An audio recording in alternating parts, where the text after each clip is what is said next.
కంచెలు తెంపినటువంటి ఈ ప్రజా పరిపాలనలో మహిళలకు ఉచిత బస్సు దగ్గరికి నుంచి మొదలు పెట్టుకుంటే ఆరోగ్యశ్రీ 5 లక్షల నుంచి 10 లక్షలైనా లేకపోతే ఐటీఐలకు సంబంధించినటువంటి ఏదైతే కొత్త రీఫార్మ్స్ ఏవైతే జరిగినాయో ఏది అడ్వాన్స్ టెక్నాలజీ వెనకటి లెక్కనే ఎంతసేపు సా పట్టుకొని చెక్కలు కట్ చేసుడు లేకపోతే పానాలు పట్టుకొని ఓన్లీ బైక్ల మెకానిక్లు తయారవుడు కాదు ఏ అయినా ఆర్టిఫిషియల్ ఇంటెలిజెన్స్కి సంబంధించిందైనా లేకపోతే వర్చువల్ రియాలిటీకి సంబంధించినటువంటి అయినా స్మార్ట్ ఫోన్స్ టెక్నాలజీస్కి సంబంధించినటువంటి అధునాతమైనటువంటి అడ్వాన్స్డ్ టెక్నాలజీస్ పైన కూడా మన యొక్క యువతని మనం ఈరోజు స్కిల్ డెవలప్మెంట్ చేయాలనేటటువంటి దూరపు ఆలోచన ముఖ్యమంత్రి గారు చేస్తున్నటువంటివి తీసుకుంటున్నటువంటి నిర్ణయాలు అవి స్మార్ట్ సిటీస్కి తీసేటటువంటి వ్యవహారాలైనా ఏవైతే ఫార్మా సిటీకి సంబంధించినటువంటి నిర్ణయాలైనా RRR పైన మన చిత్తశుద్ధితోటి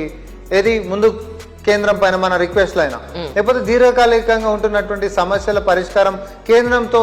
సఫలీకృతమై రాష్ట్రానికి వచ్చినటువంటిదైనా దావోస్ పోతే 40,000 కోట్ల రూపాయల పెట్టుబడి ఒక రికార్డు స్థాయిలో సింగిల్ విజిట్ తోటి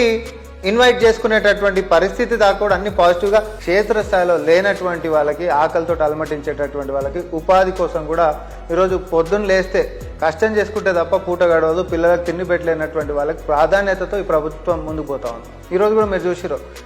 మీరు రేషన్ కార్డుని మాత్రమే ఏది ఒక రిఫరెన్స్ లెక్క తీసుకొని ఆరోగ్యాన్ని నిర్లక్ష్యం చేస్తే ఒప్పుకునేది లేదని చెప్పి నిన్న కూడా ముఖ్యమంత్రి గారు